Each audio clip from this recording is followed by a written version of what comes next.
Premijer Aleksandar Vučić je u žandarmerijskoj bazi Borovac uz administrativnu liniju sa Kosovom izjavio da će pripadnici žandarmerije i policije moći sebe da štite uz znatno manje ograničenja, pošto će doći do izmjena podzakonskih akata kojom će dobiti mnogo veća ovlašćenja.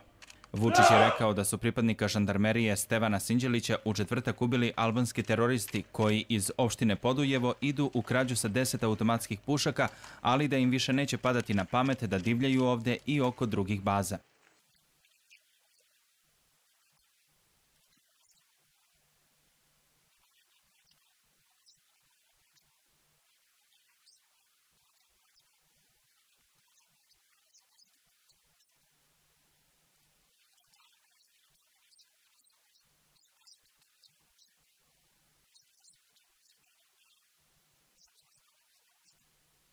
Tokom razgovora sa pripadnicima žandarmerije Vučić je izjavio da će Srbija umeti da zaštiti svoj narod i teritoriju. Razgovarali smo i preduzimamo sve mere i meštani mogu svih mesta ovde u okolini i Rudara i ovamo prema Maratovu svuda da se osjećaju potpuno bezbedno. Srpske snage bezbednosti bit će u stanju da im garantuju apsolutnu sigurnost.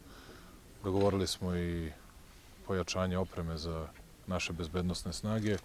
Ono što ja tražim od svih građana Srbije, ono što molim sve građane Srbije, to je da pokažu veće poštovanje i da više cene rad i napor ovih ljudi koji štite sigurnost i bezbednost naše otadžbine.